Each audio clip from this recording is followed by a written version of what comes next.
अस्सलाम वालेकुम and a very warm welcome. आप देख रहे हैं आज पाकिस्तान। मैं हूं सिद्रा इकबाल और क्या खूबसूरत सुबह है आज की कि जल तरंग हम सुन के उठे हैं बारिश की, बरसात की, specially in Karachi.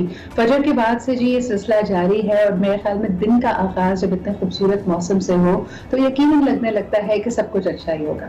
I think Karachi में मानसून के साथ साथ रियली हाई टेम्परेचर्स कम इन। अगर टेम्परेचर 35-36 भी हो उसकी रियल फील अबव 40 आ रही होती है, तो the humidity and the heat it gets to you और आपका मूड वैसे ही खराब हो जाता है। और फिर सोने पे सुहागा ये कि अगर सुबह की चाय के ऊपर कोई बात शुरू हो जाए पैसों से रिलेटेड, किसी बिल से रिलेटेड कि जी बिजली का बिल आया हुआ है या पानी का बिल देना है या भी टैंकर वाले का बिल देना है, तो वैसे ही इंसान सीखपा हो जाता है। तो उम्मीद करते हैं कि एटलीस्ट पहले 10 मिनट, क्योंकि मैंने हमेशा लोगों से कहा है, जितने राइटर्स को मैं फॉलो करती हूँ, जितने कोचेस के साथ मैंने काम किया है, अगर सुबह का पहला घंटा जिसको हम लोग अगर दीन के हवाले से, शरीयत के हवाले से देखें, जो कहा जाता है फजर पे उठें, आप अगर कोई दुआ मांगना चाहते हैं तो आप तहज्जुद पे दुआ करेंगे तो फौरी तौर पे कबूल होती है। लेकिन जो लोग इस्लाम से ताल्लुक नहीं भी रखते, जो दायरा इस्लाम में नहीं है, उनका भी मानना है कि early morning is the holy hour. दुनिया के तमाम मज़ाहिब, तमाम दीन और यहाँ तक कि वो जो किसी दीन को नहीं मानते, किसी मजहब को नहीं मानते, वो भी कहते हैं कि अगर सुबह के वक्त आपने उठ के अपने जहन को उन चीज़ों पे फोकस कर लिया जो आप पाना चाहते हैं तो आपको अपनी मंजिल से कोई दूर नहीं रख सकता। तो हाउ अबाउट हम सब लोग सुबह उठ के जरा महंगाई के बारे में बात करना शुरू करें और सोचे कि ये चली जाएगी। सबसे पहले आपको दिखाते हैं कि कराची के मुख्तलिफ अजला, बड़े शहरों में क्या हाल चाल है। सबसे पहले मेरे ख्याल में पंजाब चलते हैं। Let's take a look at what is happening in Lahore. तो आइए आपको दिखाते हैं पहले एक रिपोर्ट, फिर हमारी रिपोर्टर से भी बात करेंगे कि जरूरी खुर्दनोश की अशिया के साथ साथ जान बचाने वाली अद्वियात भी किस कदर महंगी हुई हैं पंजाब के सूबे में। इस पे बात करते हैं। Let's take a look. अच्छा जी, जब भी कोई ईद त्यौहार का मौका आता है लोग उसमें अपॉर्चुनिटी भी देखते हैं। सबको पता है कि खरीदारी बढ़ेगी, जिन चीज़ों को आप शायद उससे इज्तनाब कर रहे हैं या उसकी डिमांड में कमी आई हुई थी, लोगों ने कहा कि चलें अपने खर्चे बचाते हैं। ईद त्यौहार एक ऐसा मौका होता है कि you definitely have to get into buying. हमारे साथ मौजूद हैं Huma Bhatt, our colleague and reporter from Lahore. उनसे जानते हैं कि क्या सूरत हाल है। जी हुमा, अस्सलाम वालेकुम and a very good morning to you. वालेकुम अस्सलाम और सब खैर सिद्रा, आपको भी बहुत ज़्यादा। वहाँ बहुत अच्छा लग रहा है आपसे बात करके, लेकिन मुझे बताएं जो हमारा आज का मौजू है वो कई लोगों के लिए तकलीफ का, परेशानी का बायस है। ईद कुर्बा मेरे ख्याल में सिर्फ 10 रोज़ दूर है। कल इंशाल्लाह ताला ज़िलहज का चांद नज़र आ जाएगा, पहली तारीख होगी। सूरत हाल महंगाई को, खरीदारी को लेकर क्या है शहर लाहौर में? जी बिल्कुल, हम लोग अगर देखें महंगाई के बारे में बात करें तो महंगाई सीरियसली बहुत ज़्यादा हो चुकी हुई है। गरीबों के लिए गुजारा करना इंतहाई मुश्किल हो चुका हुआ है। आटा, दाल, चीनी और सब्जियां, हर चीज़ ही महंगी है। जिस चीज़ को भी हाथ लगाए उसके लिए आपको 120 से कम तो कोई सब्ज़ी आपको नहीं मिलती है। आटा भी इसी तरह ही आपको 800 से ऊपर ही मिलता है। सो ये चीज़ें हैं जो कि लोगों के लिए बहुत ज़्यादा परेशान कुन है। लेकिन दूसरी बात जो सबसे ज़्यादा इंपॉर्टेंट है, जिसके ऊपर हम लोग काफ़ी बात भी करेंगे, वो इसी बात के ऊपर कि अद्वियात की कीमतें जो हैं, जिसको बार बार कहा जाता था इस पीडीआई की गवर्नमेंट में कि उसको बेहतर चलाया जाएगा, उसको कंट्रोल किया जाएगा। लेकिन फ़िलहाल हम लोग देख रहे हैं कि 2 साल की गवर्नमेंट में 7वीं बार जो है अद्वियात की कीमतों में इजाफा किया गया है। 7 से 10% जो है वो इजाफा हुआ है। हालांकि लास्ट टाइम हम लोगों ने देखा था कि 200% जो है 2019 में 200% अद्वियात की कीमतों में इजाफा किया गया। किसी ने कोई कंट्रोल नहीं किया। वही सूरत हाल अभी दिखाई दे रही है।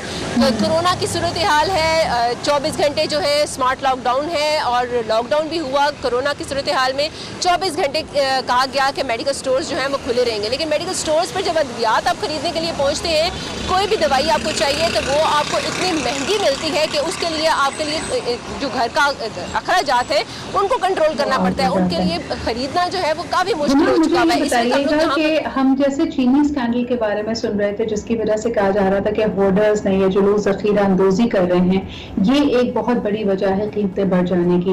लेकिन इस वक्त बताया जा रहा है कि 16,000 टन चीनी बरामद कर ली गई है जखीरा अंदोजों की तरफ से। इसके बाद भी कीमतों में कोई कमी नहीं आई है। जी, ये सूरत हाल ज़रूर है कि ज़ख़ीरा अंदोज़ी को कंट्रोल करने के लिए यहाँ पर हम लोग टीमें जो हैं वो निकलती हैं, वो किसी न किसी जगह पर छापा भी मारती हैं, लेकिन वो सिर्फ एक जगह है। लेकिन बाकी बहुत सी जगह हैं जहाँ पर इसी तरह की सूरत हाल पाई जा रही है। लोगों को चीनी हो, आटा हो या कोई भी चीज़ हो, या अगर हम लोग दवाइयों की बात करें तो दवाइयों के इतने ज़्यादा स्कैंडल सामने आने लगे हुए हैं, उसमें लोग इतनी ज़्यादा करप्शन कर रहे हैं। फार्मा कंपनीज जो है वो अपनी तरफ से कोई ना कोई कीमत जो है वो बढ़ा देती हैं, लेकिन जो है जो ड्रैप है उनकी तरफ से कंट्रोल नहीं की जाती है। और इसी तरह चीनी स्कैंडल जो है वो एक आखिरी सवाल आपसे करना चाहूंगी, क्योंकि ईद कुर्बान का मौका है और हुकूमत की तरफ से यही ऐलान आता है तमाम सूबाई हुकूमतों की तरफ से कि SOPs को फॉलो करते हुए हुकूमत ने मवेशी मंडियों का इनेकाद किया है, उनको लगवाया है। मवेशियों की कीमतों के बारे में आप क्या कहेंगे, क्योंकि अवाम तज़ब्बुब का शिकार थी और लोगों को नहीं समझ आ रहा कि वो कुर्बानी एक इज्तिमाई तौर पे करें, घर पे जानवर लेके आए, तो इसका क्या असर पड़ा है, इस अनसर्टेनिटी का क्या असर पड़ा है मवेशी मंडी में और वहां पे मौजूद जानवर की कीमतों में? देखिए, कोरोना के अगर असरात देखें या फिर हुकूमत की तरफ से जो SOP के असरात देखें तो असरात में SOP के ऊपर अमल दरामद तो बिल्कुल दिखाई नहीं देता है हमें मंडी के अंदर जाकर। और अगर हम लोग मईशत के ऊपर बात करें, लोगों के जो जेब है कि वो किस तरह ख़रीदेंगे, तो वो इंतहाई मुश्किल हो चुका हुआ है। वो जानवर जो कि लास्ट ईयर हम लोग 50,000 में ख़रीद पाते थे, वो अब 1 से 1.5 लाख के ऊपर पहुँच चुका हुआ है। बल्कि बहुत से ऐसे लोग हैं जो कि लास्ट टाइम जो जानवर वो 1 लाख के करीब अराउंड बेच रहे थे, वो इस वक्त बेच रहे हैं 4 से 5 लाख में। तो लोगों की इनकम, क्योंकि बहुत से कोरोना वायरस रहा और लोगों के पास जो है अपने आमदन के लिए ज़राए जो हैं वो भी ख़त्म हो गए, कारोबार ना रहा, बहुत सी जॉब्स जो हैं वो ख़त्म हो गई। तो ऐसे में लोग जो हैं वो खरीदारी कहाँ से करें? ऐसे मवेशी जो है सही आपने कहा कि मवेशियों के लिए जो कुव्वत खरीद है अवाम की, उसमें कमी आई है। लोग फाइनेंशियल मेरे ख्याल में एक स्ट्रेस का शिकार हुए हुए हैं, लेकिन साथ ही साथ जो बेचने वाले हैं जिन फील कर रहे हैं, तो जानवर की कीमत, कुर्बानी के जानवर की कीमत बहुत ज्यादा बढ़ गई है। यही सवाल अगर मैं, हमारे साथ मौजूद हैं अज़म रहमान, पेशावर से हमारे साथ मौजूद हैं, उनसे जानते हैं कि वहां पे मवेशी मंडी में कुर्बानी के जानवर की कीमतों का क्या हाल है। अस्सलाम वालेकुम आज़म। अस्सलाम वालेकुम सिद्रा जी, बहुत बहुत शुक्रिया हमारे साथ मौजूद होने का। पहला सवाल जी मवेशी मंडियों के हवाले से ही। मवेशी मंडी में तो जब भी हम हर साल जाते हैं तो कीमतें तो ज़रूर बढ़ती हैं, लेकिन इस बार जो व्यापारी हैं वो, उनके पास भी जैसे और लोग कह रहे हैं कि उनका भी जो मवेशी मंडी है उसमें मवेशी जो उनमें इजाफा हुआ है। उसकी सबसे बड़ी वजह जो व्यापारी बता रहे हैं वो ये कह रहे हैं कि लॉकडाउन है और जो है हमारे पास जो है पैसे वगैरह नहीं है, तो हमारे लिए तो ख़रीदारी के यही दिन होते हैं, इसके अलावा तो हम पूरे साल कोई काम नहीं करते। तो इस वजह से जो है जानवरों की कीमतें जो है काफ़ी ज़्यादा बढ़ चुकी हैं। जो भेड़ बकरियाँ वगैरह जो थी पिछले साल अगर आपको 20,000 की मिल जाती थी, इस वक्त आपको 35,000 से कम नहीं मिल रही। एक अच्छा खासा जो यहाँ पे दुम्बा होता है वो 35,000 40,000 से कम आपको नहीं मिलेगा, जबकि पिछले सालों में आपको, पिछले साल की अगर बात करें 22-20,000 तक मिल जाता था। इस तरह जो बड़ा जानवर है, गाय है, ऊँट है, उनकी कीमतों में भी जो है इजाफा हुआ है। जो गाय होती थी अच्छी गाय जिसपे मतलब गरीबों में बांट दिया जाता था और अपना भी गुजारा हो जाता था, वो 80,000 की आपको पिछले साल में मिल जाती थी। अब उसकी कीमत लाख से ऊपर जा चुकी है। 1 लाख से कम कोई गाय आपको नहीं मिलेगी। जिसका वजन बहुत भी कम है तो भी आपको 80,000 70,000 की मिलेगी, लेकिन उसमें गुजारा करना मुश्किल होता है। जी अज़म, मुझे ये बताइएगा कि SOPs पे बड़ा स्ट्रेस दिया जा रहा है कि ईद से पहले वो भी सुन्नत इब्राहिमी को फॉलो करते हुए यकीनन जब कुर्बानी की जाएगी तो SOPs को फॉलो करेंगे। क्या इसका अदराक, इसकी आगही, इसके बारे में जो शऊर है अवाम का, वो आपको नजर आ रहा है? क्या लोग इज्तिमाई कुर्बानियों की तरफ जाएंगे? एक साथ स्लॉटर हाउसेस में क्या इसकी कोई तैयारी है? क्या जो कसाई हजरात हैं उन्होंने इसके लिए कोई तैयारी की है?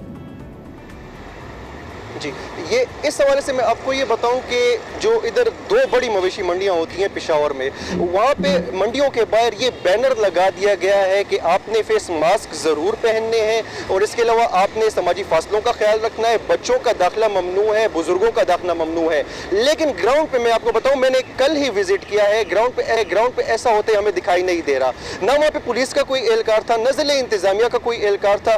बच्चे भी उस मंडी में आ रहे हैं, बुजुर्ग भी आ रहे हैं, ऊपर से फेस मास्क भी नहीं पहन रहे। तो ग्राउंड रियलिटी ये है, ये जो प्रेस रिलीज तक जिले इंतजामी की कारकर्दगी और पिक्चर्स तक जिले इंतजामी की कारकर्दगी महदूद हो गई है, ग्राउंड पे हमें ऐसा होते दिखाई देता। इसका मैं खुद गवाह हूँ, मैं कल गया हूँ और मैंने वहाँ पे व्यापारियों से जाके ये सवाल भी किया है कि जिले इंतजामी की जानिब से तो ये कहा गया था कि आप लोगों ने मास्क मस्ट पहनने हैं। वो कहते हैं गर्मी इतनी बहुत है, तो मैंने कहा आपको कोई जबरदस्ती वगैरह यहाँ पे या कोई आप लोगों पे मतलब कार्रवाई आपके खिलाफ, कहते हैं कोई पूछना ही नहीं आता पूरा दिन। तो ये सिचुएशन है। कसाईयों की आपने बात की तो लोगों ने अभी से जो है कसाई जो शहरी यहाँ पे मैं आपको बताऊँ शहरियों में मिला जुला यहाँ पे तासुर है, कुछ तो कोरोना को सीरियस मानते हैं, तो जो शहरी सीरियस मानते हैं वो फेस मास्क भी पहन रहे हैं, वो इत्यादि तदबीर भी फॉलो कर रहे हैं, वो समाजी फासलों का भी ख्याल रख रहे हैं। लेकिन जो कोरोना को झूठ समझते हैं, मजाक समझते हैं, कोई साजिश समझते हैं, उनको ना पहले दिन कोई परवाह थी ना अब कोई परवाह है। जी सही। अज़म, मैं आपसे आखिरी सवाल करना चाहूंगी कि इस वक्त आप क्या समझते हैं कि जिस तरह आपने खुद कहा कि SOPs को तो लोग फॉलो नहीं कर रहे, बहुत सारे माहिरीन का मानना है कि जिस तरह ईद उल फितर के बाद हमने एक बहुत ही खतरनाक सूरत हाल देखी थी, नंबर्स कोरोना पेशेंट्स के पाकिस्तान में एकदम स्पाइक कर गए थे, क्या आपको खदशा है, क्या ग्राउंड पे जो इस वक्त मुहर्रिकात है वो इस तरफ इशारा कर रहे हैं कि ईद उल अज़हा के बाद भी खुदा न खास्ता ये नंबर ऊपर जा सकता है?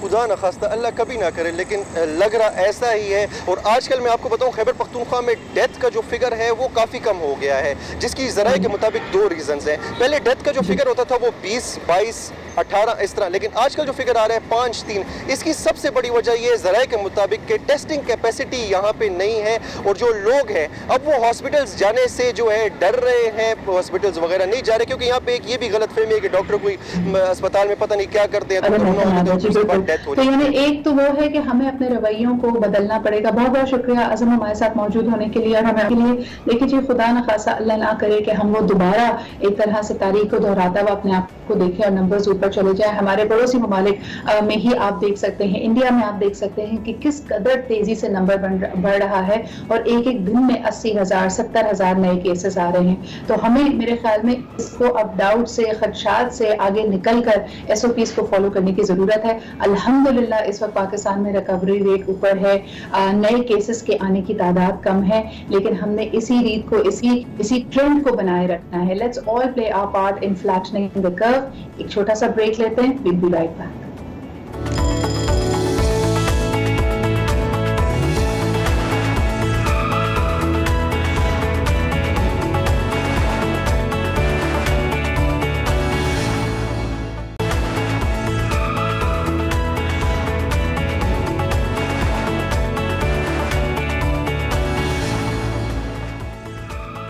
Welcome back. आप देख रहे हैं आज पाकिस्तान। जिस तरह के आप जानते हैं मेरी कंसिस्टेंट एफर्ट्स हैं कि हम अपनी इमोशनल वेलबींग पे, अपने स्टेट ऑफ माइंड पे नजर जरूर रखें। अक्सर हमें लगता है कि हम खुश तब होंगे जब हमारे पास बहुत सारा पैसा है, एक परफेक्ट रिलेशनशिप है, एक परफेक्ट घर है, एक ऐसी नौकरी है जो हमें आमदन भी अच्छी दे और साथ साथ हमारे लिए फुलफिलिंग भी हो, हमें एक पर्पस भी दे जिंदगी में। लेकिन चीजों को अगर आप उनके बदलने का इंतजार करते रहेंगे और उसके बाद आप कहेंगे कि जी मैं बदलूंगा, then you are doing it backwards। आप गलती कर रहे हैं। पहले हमें अपने आप को बदलना पड़ेगा and then the right opportunities, the right mindset is going to attract the right opportunities। लेकिन अक्सर लोग इसके ऊपर तवज्जो नहीं देते, बल्कि कोविड-19 में जब हम अपने अपने घरों में मौजूद हैं, हमारे जितने मसले मसाइल थे, वो तमाम इश्यूज जिसको हमने शायद कालीन के नीचे डाल दिया था, उसको भी अब swept it under the rug, वो सब उभर कर सामने आ गए क्योंकि डिस्ट्रैक्शंस खत्म हो गई हैं। वो तमाम चीजें जो हमारे दिन को रात कर देती थी, रात को दिन कर देती थी, कि वक्त गुजर ही जाता था, वो हमसे छिन गई हैं। हमारे साथ मौजूद हैं फराह खान, माहिर नफ्सियात हैं। उनसे जानेंगे कि जो नीड फॉर चेंज है, इंसान इतना बेसब्रा है, हम इस बात को समझ नहीं पा रहे कि हमारे अपने फिल्टर से, हमारे देखने के नजरिए से हमारी जिंदगी बनती या बिगड़ती है। आइए इस पे बात करते हैं। अस्सलाम वालेकुम Farah. Assalamualaikum Sidra and a very good morning. कैसे हो आप? Good morning to you. It is always a pleasure to have you on the show. मुझे ये बताइए, नीड फॉर चेंज की बात कर रहे हैं, कोविड में बहुत सारे सिनेरियोज, और अब हमें पता नहीं कहीं ना कहीं फर्क लगता था कि ये महीने की मुश्किल है, 2 महीने गुजर जाएंगे, लेकिन अब हम देख रहे हैं कि साल 2020 हमारे हाथों से लिटरली फिसलता चला जा रहा है। अगस्त के महीने तक हम पहुंच गए हैं और उसी सूरत हाल में एक तरह से फंसे हुए हैं। तो लोगों को क्या करना चाहिए अपना ये जो एक स्टक माइंडसेट है, ये जो पेसिमिज्म है, उसको बदलने के लिए? Well, a very beautiful question Sidra, और आपके प्लेटफॉर्म से अगर जितने मैसेज को हम ये एड्रेस कर सकें that will be great, and it will be a way of adding value to the community.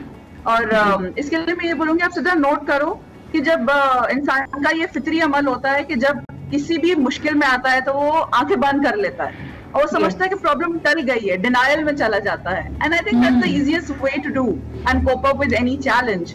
और हमसे मिस्टेक ये हो गई कि हमने भी एज अ नेशन यही किया और हमें लगा कि नहीं, चीजें खुद ब खुद ठीक हो जाएंगी। सीधा दुनिया में कोई भी चीज खुद ब खुद नहीं होती है, उसको करना पड़ता है, उसको मैनेज करना पड़ता है। सो एट द मोमेंट जो हमारा इस वक्त सबसे बड़ी नीड है ना, अगर आप मुझसे पूछो एज अ माहिर नफ्सियात कि हम क्या करें जो इस वक्त चैलेंज है उसको फेस करने के लिए, तो एक छोटा सा वर्ड है लेकिन बहुत मुश्किल अमल है, और वो है इंटरनल चेंज। हमें अंदरूनी तौर पर तब्दील होना होगा, तभी जाके कोई भी चीज बेहतरी की तरफ जा सकती है। मैं सिर्फ इसके लिए कुछ प्रैक्टिकल टिप्स दीजिए, क्योंकि पता है अक्सर लोगों को लगता है कि अब जैसे मिसाल के तौर पे कोई शख्स शदीद ओवरवेट है और आप उसको कहें कि तुमने महीने में वजन कम करना है, तो उसको बहुत बड़ा चैलेंज लगता है ना कि भाई मैंने तो 50 पाउंड कम करने हैं और ये बड़ा मुश्किल है। तो छोटे छोटे स्टेप्स में हम ब्रेक करके कैसे कर सकते हैं? अक्सर आप लोगों को देखें, वो जितने लोगों को मैंने देखा है वो कंप्लेन कर रहे हैं कि हम बहुत ज्यादा डिजेक्टेड फील कर रहे हैं, डिप्रेस्ड फील कर रहे हैं, उनकी रूटीन नहीं होती, वो सुबह उठना ही नहीं चाहते। मेरे अपने दोस्त हैं जो मुझे कहते हैं कि 9 बजे इट्स टू अर्ली, हालांकि 9 बजे पूरी दुनिया बाहर निकल चुकी होती है, आधे काम कर चुकी होती है। आप क्या कहेंगी? और नॉर्मल डेज में 9 बजे उठना कोई चैलेंज नहीं था, बट क्योंकि अभी हर चीज हमारे हाथ में आ गई है, तो यहाँ पे पता है आप सीधा नोट करो कि एक्चुअल ह्यूमन कैपेसिटी और पोटेंशियल डिस्कवर हो रहा है कि हम पे अगर कोई चीज का डंडा ना हो तो हम कितने खूबसूरती से सिर्फ अपने आप को खुद से मैनेज कर पा रहे हैं। सो जो आप टिप्स की बात कर रहे हो ना, सो मैं यही बोलूंगी कि देखो एट द मोमेंट हमारी हर चीज बदल चुकी है, हमें उस चीज को एक्सेप्ट करना होगा और उसी के साथ ही एडजस्ट करना होगा। चेंज ऐसा नहीं है कि सिर्फ और सिर्फ रवैयों में लाना होगा, चेंज परसेप्शन में भी लाना होगा, चेंज इस अंडरस्टैंडिंग में भी लाना होगा कि हमारी जॉब्स फॉर गई हैं, हमारे बच्चों का school system for good change हो रहा है। जिस मोबाइल से हम बच्चे को दूर रखते थे, अब हम खुद उसको फोर्स कर रहे हैं कि तुम 3-4 घंटे के लिए उसे फोर्स करो अपने आप को, और उसके पास कोई और ऑप्शन नहीं है, वो अपने दोस्तों को मैंने वैसे पर्सनली अपने आप को, अगर मैं बोलूँ ना, मैंने अपने आप को इस कोविड-19 में और ज्यादा पैम्पर करना शुरू कर दिया है। एक वक्त वो गुजरता है कि आप कहते हैं कि ये मुझसे कुछ नहीं हो रहा, लेकिन आई फील वो जो इतने सारे काम पहले छोड़े होते थे ना कि जी हफ्ते में 2-2 महीने बालों की ऑयलिंग नहीं हुई, I think I take out more time for myself. Online मैंने शॉपिंग उन चीजों की जो मैं बहुत अरसे से घर में पहनने के कपड़े, हमें लगता था कि वो तो गंदे कपड़ों में हम सारे घूमते रहते थे ना, शॉपिंग करते थे बाहर जाने के कपड़ों के लिए। So now I actually taken this time कि घर में पहनने के तमीज के कपड़े, क्योंकि अब आपने घर में ही रहना है। एंड आई रियलाइज कि यार 90% वक्त जो हम अपने साथ गुजारते हैं, हम अपने आप को we don't raise our standards, हम सिर्फ एक झूठ, एक जाहिरी दुनिया के लिए जिंदा हैं कि करते हैं तो हम साफ सुथरे हो जाएं। अब आप जब घर में बैठे हैं, आई नो ऑफ पीपल जो पूरा दिन मुंह नहीं धोते, बाल नहीं बनाते, ये क्यों हम अपने साथ कर रहे हैं? एब्सोल्युटली। और इनफैक्ट पता है सिद्रा, अगर हम घर में भी बैठे हुए हैं तो ऐसा नहीं है कि काम नहीं है, काम ट्रिपल हो गए हैं। और इनफैक्ट बाहर के काम भी सारे चल रहे हैं। सो आपसे किसने बोला कि आप वीडियो ऑफ करके टीच करो या वीडियो ऑफ करके ट्रेनिंग करो? Why you can not stay groomed? Why don't you? मुझे ये बताएं फरा, इतना सुस्ती और काहली का नेक्स्ट लेवल है कि हम वीडियो चैट के लिए तैयार होते हैं तो हम अपना पजामा नहीं बदलना चाहते, ऊपर से कमीज बदल के बाल बना के बैठ जाते हैं। Who are we trying to fool? वही मैं कह रही हूँ कि चलो कुछ तो चेंज आया, कुछ तो एफर्ट डाली and to feel good and to feel better.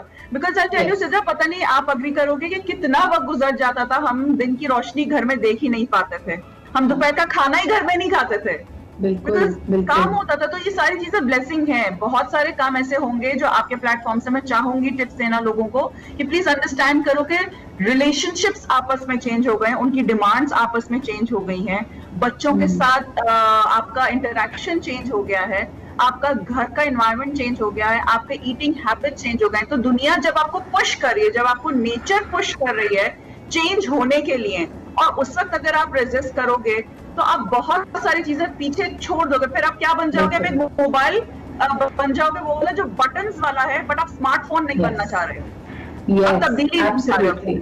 और आपने बहुत अच्छी बात की है, and I think probably this I want to reiterate before this we close this session कि हमारे रिश्ते और हमारी जो एक दूसरे से रिक्वायरमेंट एंड एक्सपेक्टेशन है ना वो बदल रही है। पहले जमाने में जैसे लड़की को कहते थे ना, भाई उसका घर बड़ा है, वो अच्छा कमाता है, शादी कर लो, ज़हनी हम-आहंगी आ ही जाएगी।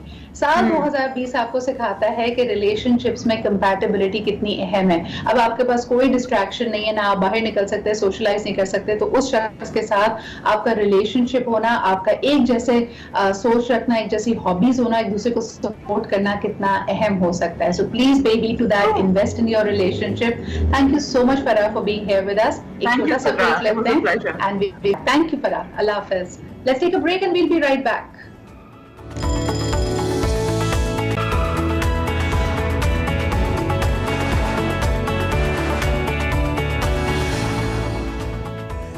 Welcome back. आप देख रहे हैं आज पाकिस्तान, और अमूमन हम आपको जब मिलो पाकिस्तान की बात करते हैं, यानी वो लोग जो हमारे लिए मशाल राह हैं, जिन्होंने कुछ अनोखा, कुछ ज़बरदस्त किया है, तो हमारे जहन में ख्याल आता है नौजवानों का। लेकिन कभी आपने सोचा है कि पाकिस्तान में जहाँ पे 60 साल से उम्र जिनकी ज़्यादा हो, उनकी आबादी लगभग 1 करोड़ लोग बताई जाती है, ये 1 करोड़ लोग किस तरह अपने ख्वाबों को, उम्मीदों को फॉलो कर रहे हैं?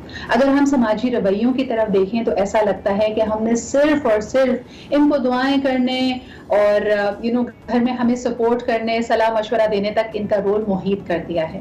क्या इनके ख्वाब, इनकी कोई जुस्तजू नहीं हो सकती? क्या लाइफ पाकिस्तान में कल्चरली, ट्रेडिशनली देखा जाए तो जी, जब आप नानी दादी बन गए तो क्या आपकी अपनी इनफरादी जिंदगी खत्म हो जाती है? आई थिंक इसी को चैलेंज कर रही हैं हमारी आज की मेहमान, जिन्होंने देखा कि कोविड-19 में जब हम सब घर में हैं और हम कह रहे हैं कि बच्चे परेशान हैं, जवान परेशान हैं, जो घर चलाने वाले हैं वो परेशान हैं, लेकिन शायद किसी ने नहीं सोचा कि जो हमारे बुजुर्ग हैं, जो ऑलरेडी बहुत सारी हेल्थ कंडीशन से गुजर रहे हैं, और जिस तरह की मीडिया इंफॉर्मेशन उन तक पहुंच रही है कि सबसे ज्यादा वल्नरेबल वही हैं, अगर खुदा ना खास्ता उनको कोविड-19 हो गया तो उनके लिए और कॉम्प्लिकेशंस क्रिएट कर सकता है। हर फैमिली ने ये सुनते ही अपने बुजुर्गों को और ज्यादा सख्ती से घर में महसूर होने का पाबंद कर दिया। लेकिन क्या घर में रहकर वो खुश हैं? क्या उनको कोई सुनने वाला, उनसे बात करने वाला है? और उनके जो खदशात हैं वो उनको लेकर किधर जाएं? इन्होंने निकाला उसका solution, because she is thinking ahead. Let's take a look at her report, फिर आपकी हम इनसे मुलाकात भी करवाते हैं। जी जनाब, आपकी मुलाकात कराते हैं पाकिस्तान की सुपर ग्रैंडी यानी फरहत रज़ाक से। अस्सलाम वालेकुम।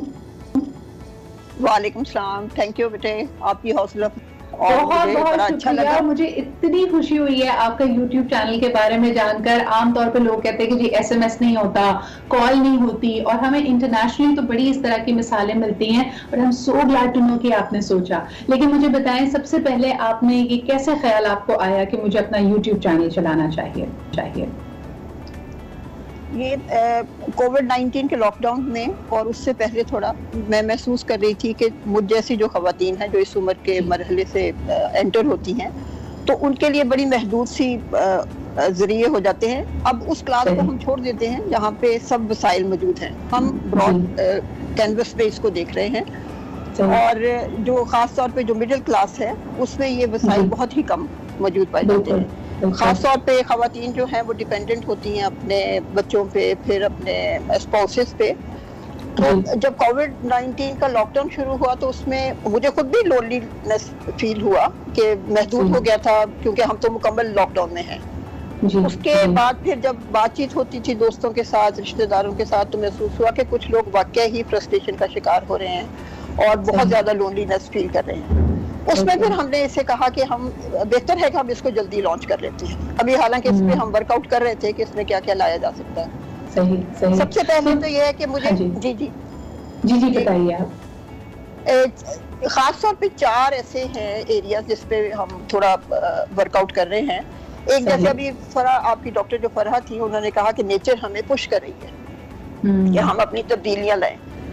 तो मैंने सोचा था कि हम लोगों के रवैयों में तब्दीलियां लाएं कि वो बुजुर्गों की तरफ कैसा सोचते हैं, क्योंकि आज तक जो जब से हम बचपन गुजारा, अपना जवानी गुजारी, तो यही सुनते थे कि भाई बुजुर्गों का काम तो यही है कि वो अल्लाह करेंगे और एक कोने में बैठ के, या बच्चों को देख लिया या तरकारी हांडी बना ली, लेकिन जब मैं इस उम्र में पहुंची हूँ तो मुझे मालूम पड़ा कि ये एक जुल्म की इंतहा है जो हमने एक नजरिया अपना रखा है, क्योंकि इस उम्र में ही वो खास तौर पे चाहता है कि वो एंजॉय करे अपनी लाइफ, क्योंकि पहली लाइफ तो उसने गुजार दी थी अपने बच्चों की देखभाल में, अपने घर की देखभाल में। तो ये टाइम है जब वो बहुत सारी चीजों को एक्सप्लोर कर सकती है या कर सकते हैं। इसको देखने का एक नया अंदाज ये भी तो है ना, देखिए जिस तरह साइंस और मेडिकल साइंस पर्टिकुलरली तरक्की कर रही है। अब लोग कहते हैं पहले तो एक एवरेज लाइफ हुआ करती थी, लोग 32 साल 15 साल की उम्र में भी मर जाते, एक्सपेक्टेंसी बहुत कम होती थी। आज ये कहा जा रहा है कि इंसान के पास इतनी मॉडर्न अद्वियात मौजूद हैं, अब साइंस ही आपको कहती है कि आपका लाइफ स्पैन 80, 90, 100 साल का भी हो सकता है। तो अगर हमारे यहाँ जैसे हमारे सोसाइटी में देखा जाए, लड़कियों की अमूमन जल्दी शादी हो जाती है, by the time they are 20-25 उनके बच्चे हो जाते हैं। चले बच्चों को भी अगर आपने इंडिपेंडेंट करना है, गिव इट अनदर 20 इयर्स, 45-50 साल की उम्र के बाद आपके सामने अभी आपकी आधी जिंदगी पड़ी है, और हमारे यहाँ लोग ऑलरेडी थक के हार के वो समझते हैं कि जी जिंदगी खत्म हो गई। इस रवैये को, इस माइंडसेट को हम कैसे बदलें? इस माइंडसेट को एक तो ये है कि बहुत जरूरत है कि बड़ों का फाल किरदार होना चाहिए, जो मुझे लगता है, जहां तक मेरी सोच का ताल्लुक है। क्योंकि जब मैं कुछ साल पीछे की तरफ देखती हूँ, तो जब हम भी नहीं अपनाते छोटों के साथ साथ चीजें जो वो कर रहे होते हैं, तो हम भी पीछे और हमारे अंदर गैप आना शुरू हो जाता है। जैसे कुछ साल पहले मैं टेक्नोलॉजी से वाकिफ नहीं थी इतनी ज्यादा, वही फोन को यूज कर लिया कि जी जाने के लिए, या आने के लिए, या कॉल्स आ रही हैं या हम कॉल कर रहे हैं। उसके बाद फिर जब बच्चे हैं आपके, अपने बच्चे जो हैं वो जाहिर है कि वर्किंग क्लास है अगर, तो वो अपने कामों में मशगूल हैं। ग्रैंड चिल्ड्रन हैं तो वो जाहिर है कि उनकी भी अपनी अपनी मसरूफियात होती हैं, और फिर गैजेट्स के ऊपर मसरूफ होते हैं। तो फिर मैंने ऐसा ऐसा ये किया कि एक तो बच्चों के साथ वो गेम्स खेलना शुरू कर दी, छोटे बच्चों के साथ, अपने ग्रैंड चिल्ड्रन के साथ। फिर उससे मुझे ये फायदा हुआ कि मैं मुख्तलिफ साइट्स पे जाने लगी, अपनी जो मेरी अपनी थी हॉबी के, मैं अगर दीन के बारे में मालूम करना चाहते हैं तो वहाँ जा सकते हैं। फिर हिस्टोरिकल बहुत सारी चीजें जिसके बारे में आप मालूमात हासिल करना चाहते हैं। तो एक तो ये है कि घर के अंदर जो बुजुर्ग खवातीन है, खासतौर पे मैं खवातीन का ही जिक्र करूंगी क्योंकि वो ज्यादा महदूद होकर रह जाती हैं। तो पहले तो ये था कि कोविड से पहले तो वो गेट के ऊपर खड़े होकर भी कन्वर्सेशन कर लेती थी, माली से, गार्डनर से, अपना गार्ड हुआ उससे बात कर ली। लेकिन अब चूंकि वो बिल्कुल घर के अंदर हैं, तो जब तक आपके रवाबत आपके घर वालों के साथ, आपके ग्रैंड चिल्ड्रन के साथ अच्छे नहीं होंगे, फ्रेंडली नहीं होंगे, तो मेरा नहीं ख्याल कि आपकी जिंदगी जो है वो एक प्रॉपर वे से। बहुत अच्छी बात है। फरा जी, आखिरी बात आपसे जरूर करना चाहूंगी, वक्त मेरे पास कम है, उसके बाद आपसे खुदाफिज, आपसे अलविदा लेंगे हम। मुझे ये बताइए कि हम जैसे नौजवानों को, बच्चों को हम कहते हैं कि भाई अपनी खुशी की चाबी किसी और के हाथ में ना दो, अपने आप को इमोशनली इंडिपेंडेंट करो। हम बुजुर्गों में अक्सर ये देखते हैं कि जब वो तन्हाई का शिकार होते हैं तो उनका सबसे बड़ा शिकवा ये होता है कि लोग हमें वक्त नहीं दे रहे। तो आप बुजुर्गों को, या जिनकी उम्र 50-55 साल से ज्यादा है, उनको क्या मशवरा देंगी कि अपनी खुशी वो कैसे क्रिएट करें, अपने लिए नई हॉबीज है ना? अक्सर हम समझते हैं कि अब हम नया कुछ सीख नहीं सकते, तो आपका मशवरा क्या होगा? एक तो यह है कि अपनी हॉबीज को आप छोड़े मत, उसको बढ़ाएं, और इसमें खास तौर पे एंड वेलकम बैक। आप देख रहे हैं आज पाकिस्तान। बात जरा कर लेते हैं जी हमारे अपने रवैयों की, लेकिन सबसे पहले जरा सा रिकैप कि अगर आपने पहला हाफ प्रोग्राम का मिस कर दिया है, तो आज हमने जी बात की किस तरह बुजुर्गों को भी आज के जमाने में अपने आप को अप टू डेट रखना चाहिए, and that is great for their mental wellbeing as well. इसके अलावा इमोशनल वेलबीइंग के लिए हमें अपने तरीके से अपनी रिलेशनशिप्स को, अपने आप को मजबूत बनाना होगा। लेकिन अब जरा बात कर लेते हैं आधी अधूरी बातों की। ऐसा लगता है कि हम जहां पे बहुत ज्यादा स्ट्रेस कर रहे हैं कि हमारी कम्युनिकेशन अच्छी होनी चाहिए, नजर ये आता है कि लोग अपनी बात पूरी नहीं करते, जिसकी वजह से मिसअंडरस्टैंडिंग्स होती हैं। कई लोगों का ये भी ख्याल होता है कि अनकही बातें दरअसल लोगों को एक ऐसा खामख्याली में मुब्तला कर देती हैं जिसका हकीकत से कोई ताल्लुक नहीं होता। और वाकई अगर आप किसी को फिर थोड़े अरसे के बाद उससे पूछगछ करें कि भाई ये क्यों हुआ, उन्होंने कहा you are responsible for your own imagination. मैंने तो ना कभी ऐसी बात कही थी, ना ऐसा कोई कमिटमेंट किया था।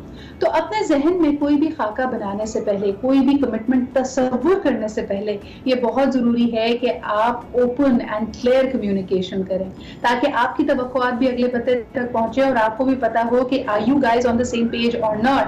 वरना चाहे लेन देन का मामला हो, रिश्तों का मामला हो, even intimate relationships like a husband and wife, उसमें भी मिसअंडरस्टैंडिंग्स हो सकती हैं। आइए सबसे पहले आपका तारुफ कराती हूँ हमारे मेहमानों से, जो हमसे ये बात करेंगे कि आधी अधूरी बातें किस तरह रिश्तों में दरार डाल सकती हैं, बल्कि आपके अपने सेल्फ एस्टीम, आपकी शख्सियत और खुसूसन आपकी कॉन्फिडेंस को खत्म कर सकती हैं। हमारे साथ मौजूद हैं निगत महमूद, जो कि एंटरप्रेन्योर भी हैं। बहुत बहुत शुक्रिया निगत हमारे साथ मौजूद होने का।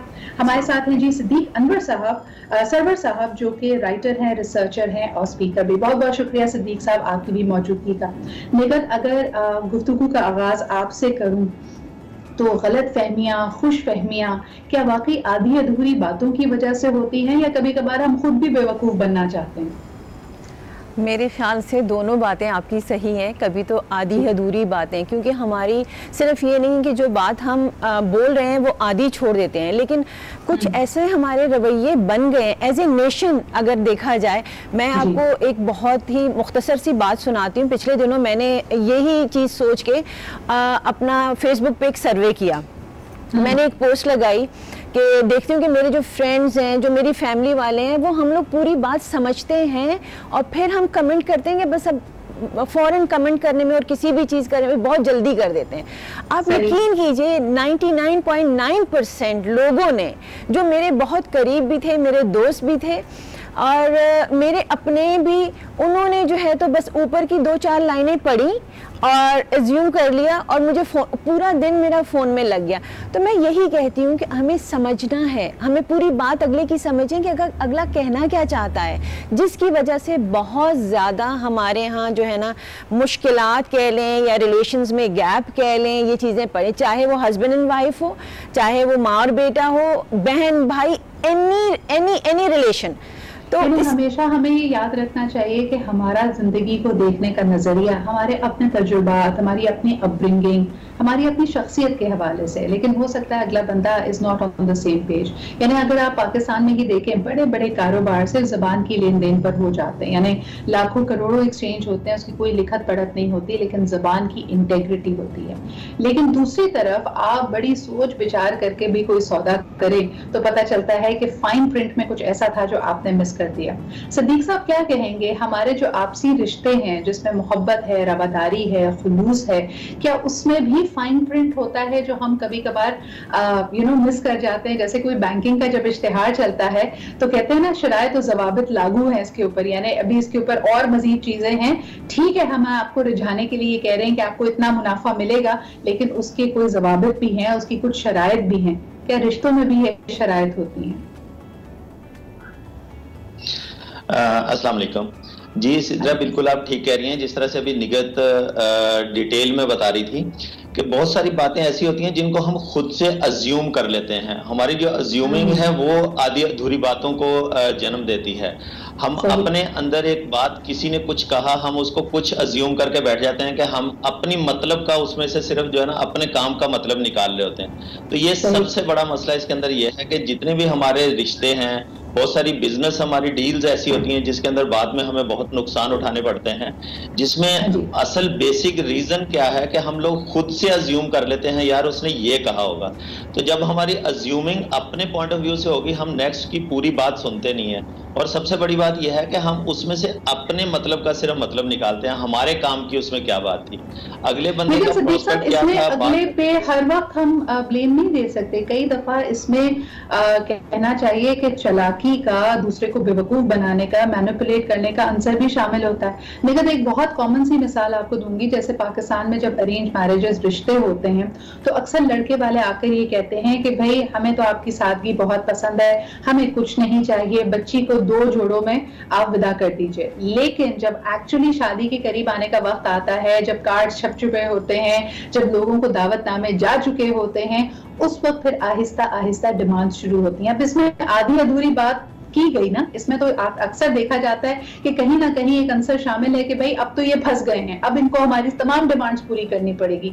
तो एक तरह से ये तो आधी अधूरी बात नहीं, ये तो सरासर झूठ था। क्या कहेंगी आप? बिल्कुल आप सही कह रही हैं। देखिए इसके लिए ये कि जैसे वो उन्होंने बात आपसे की, आपको खुद अपनी बात उनको समझानी है। हाँ। उनकी बात आपने समझी, लेकिन आपको अपनी बात समझानी है कि आपका क्या ये मतलब है, ये कह रहे हैं और यही चीज़ इसी तरह से होगी, हम ये करेंगे, ये देंगे, यही बात होती है कि उस वक्त हम ये देखते हैं कि लड़के वाले हैं, लड़के का अच्छा रिश्ता है, लड़के की अच्छी जॉब है या अच्छा। देखिए जब भी कोई ऐसे रिश्ते बनने आते हैं ना, तो दोनों पार्टियां अपना बेस्ट जो है, सबसे अच्छी जगह, अपने घर को साफ करना सबसे अच्छा, और बड़े अच्छे मैनर्स का और उसका, तो ये चीज़ें प्लस माइनस हमें ज़रूर इसका ख्याल रखना चाहिए कि ये भी इंसान है और जैसे हमने बनावटी चीज़ें की हैं इन्होंने भी की होंगी।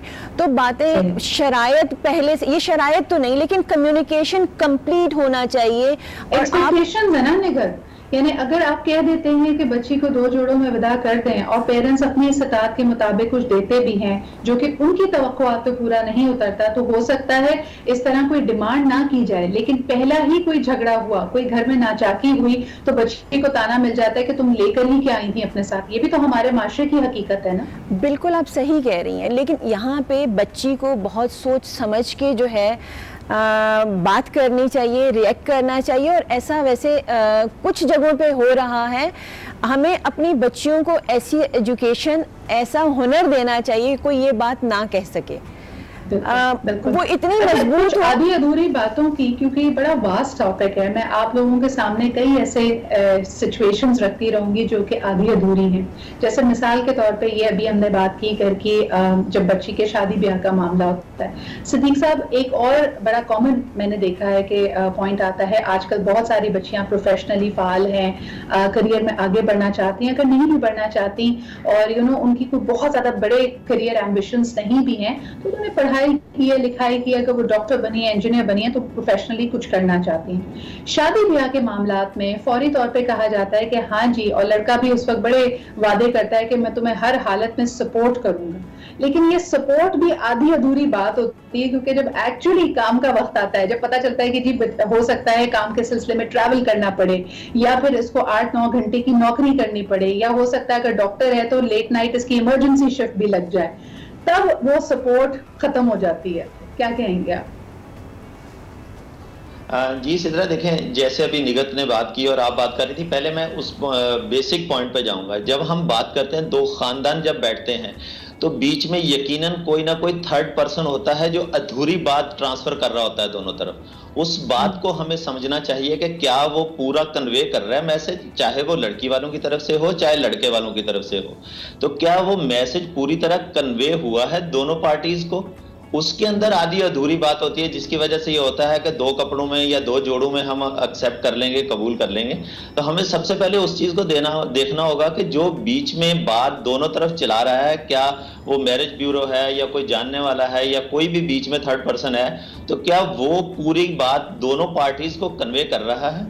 अब यहाँ पर बात आपने की, जो बात अभी आपने की कि प्रोफेशनल लाइफ को, देखें प्रोफेशनल लाइफ और इमोशनल लाइफ 2 अलग अलग चीजें हैं। इसको समझने की जरूरत है कि हम इमोशनल तो एक दूसरे के साथ बहुत सारे ऐसे वादे वाइद कर लेते हैं जिनकी बेसिक बहुत ज्यादा देर नहीं चल पाती है। तो जब हम प्रोफेशनल लाइफ में आते हैं तो बहुत सारी चीजों पे समझौता करना पड़ता है, वो चाहे लड़की की तरफ से हो, मैं किसी जेंडर की बात नहीं कर रहा, दोनों इक्वल हैं। जब हम बात करते हैं दोनों पार्टीज की तो दोनों इक्वल हैं।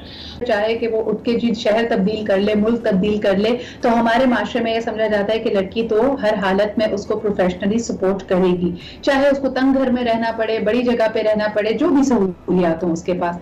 लेकिन ऑन दी अदर हैंड मर्द हजरात जब ये कहते हैं कि मैं तुम्हें करियर में फुली सपोर्ट करूंगा, वो मशरूत बात होती है। कहीं ना कहीं वो आ जाता है कि जी तुमने फैमिली को टाइम देना है, मेरे वालिदैन को टाइम देना है, मेरे वालिदैन को ये पसंद नहीं है। तो इस पर जरा बात कर लेते हैं कि ये चीजें क्लैरिटी मांगती हैं ताकि आगे जाके आपको मुश्किल का सामना ना करना पड़े। एक छोटा सा break and will be right back.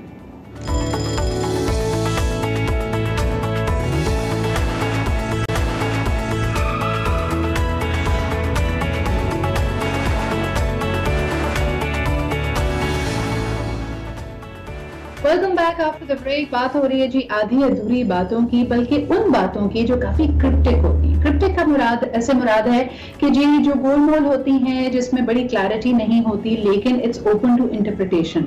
हम उसको जिस तरह चाहें उसको समझ लें। और उसमें एक बड़ी चीज ये होती है कि कई खवातीन, कई लड़कियां ये समझती हैं कि उनको जो उनका परफेक्ट लाइफ पार्टनर मिला है वो ऐसा शख्स है जिसने ये कसम खाई है, जिसने ये वादा किया है कि जिंदगी के हर मोड़ पे वो उनका साथ देगा और सपोर्ट करेगा। लेकिन जी जब ये सपोर्ट में बहुत सारे खदोखाल आते हैं, जिंदगी के उतार चढ़ाव आते हैं, तो पता चलता है कि इसमें भी शराइत और ज़वाबित लागू थे और ये इतनी गैर मशरूत नहीं है जितनी हम तसव्वुर कर रहे थे। निगत क्या कहती हैं आप इस ऐसे वक्त में? खवातीन खुसूसन यंग लड़कियां बहुत ज्यादा दिल बर्दाश्ता होती हैं। कभी कहा तो कुछ था, you said that you always be there for me, और अब ऐसा लगता है कि जब इसको टेस्ट करने का वक्त आया तो मैं अकेली ही खड़ी हूँ। क्या कहेंगी आप? देखिए सिद्रा, सबसे पहले तो ये है ना कि हकीकत जो होती है ना ख्याली दुनिया से टोटली डिफरेंट है। सही। और हम हमेशा जो है या पास्ट में या फ्यूचर में रहते हैं। हमें प्रेजेंट में रहना सीखना है और उस सिचुएशन को देख के कि अगर एक आपके हस्बैंड ने आपसे प्रॉमिस किए हुए हैं या जो भी हालात थे, जो भी, तो क्या वो उस चीज़ को देखे ना कि वो भी पूरी कर सकता है। अगर वो किराए का घर में रह रहा है और आप ये कहें कि मुझे बंगला लेके दे दो और मुझे फलां जगह पे लेके दे दो, तो हाउ इट इज़ पॉसिबल? थोड़ा सा आप खुद भी। और दूसरा ये सबसे बड़ी बात ये है कि हम औरत में अल्लाह ताला ने बहुत ज़्यादा फ्लेक्सिबिलिटी रखी हुई है। आप अपने आप को जितना ज़्यादा एडजस्ट करना चाहें कर सकते हैं।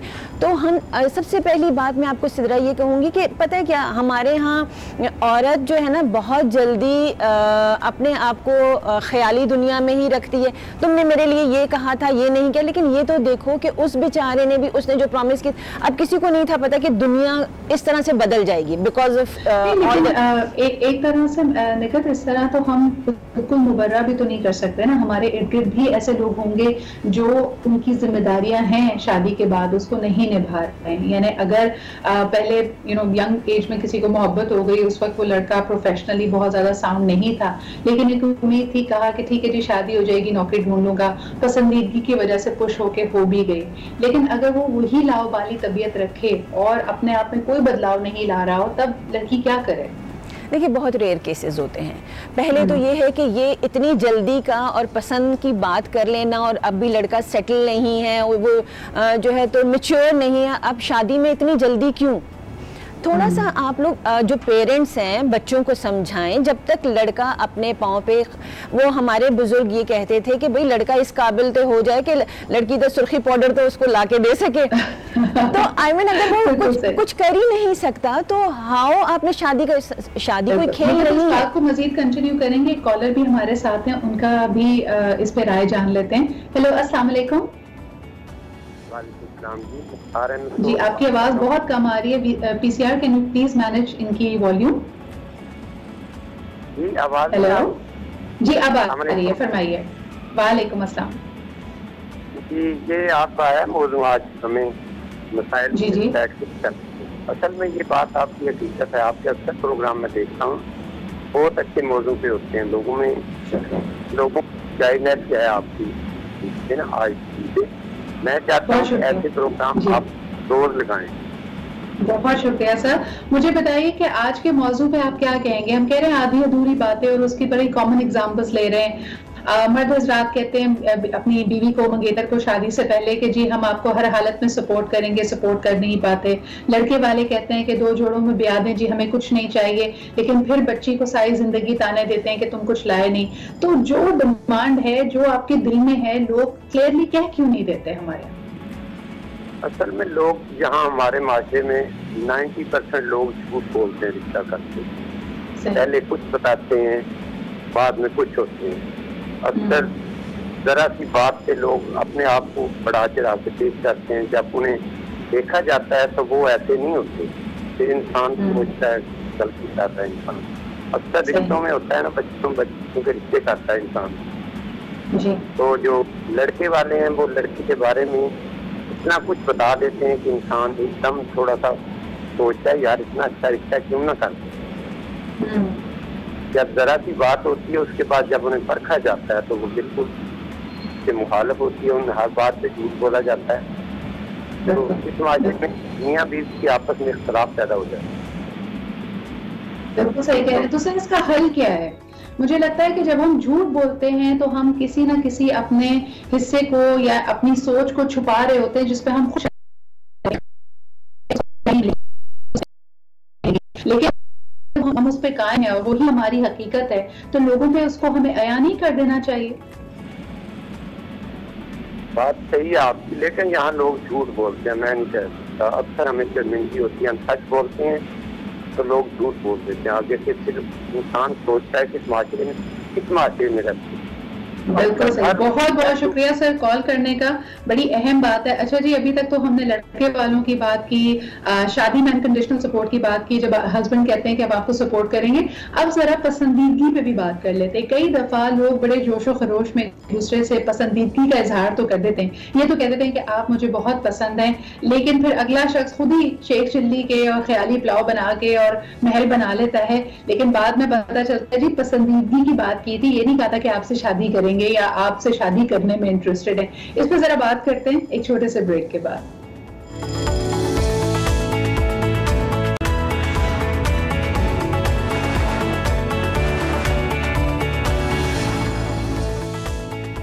Welcome back after the break. बात कर रहे हैं जी आधी अधूरी बातों की। तो इस वक्त सोचा कि पसंदीदगी, इसमें कोई मुज़ायका नहीं है। अगर आप किसी को पसंद करें, शरीयत, दीन, हमारे कल्चरल रवाबित आपको बिल्कुल इस बात की इजाज़त देते हैं कि आप किसी को पसंद करके उसको अपना शरीक हयात बना सकते हैं। लेकिन आजकल के दौर में मेरे ख्याल में अब ये इतना आम हो चुका है, इसकी एक सोशल एक्सेप्टेंस आ चुकी है कि आप किसी को देखेंगे, मिलेंगे, पसंद करेंगे, ना इसको मायूब समझा जाता है। लेकिन इनमें से अक्सर relationships they are not ending up in marriage, यानी उसमें शादी एक हतमी नतीजा नहीं निकलती।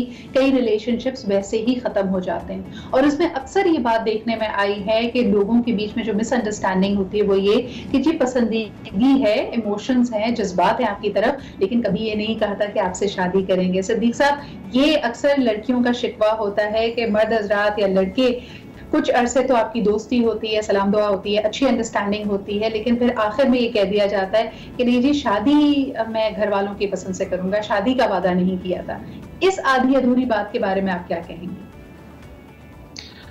देखें सिद्रा, ये आधी अधूरी बात नहीं है।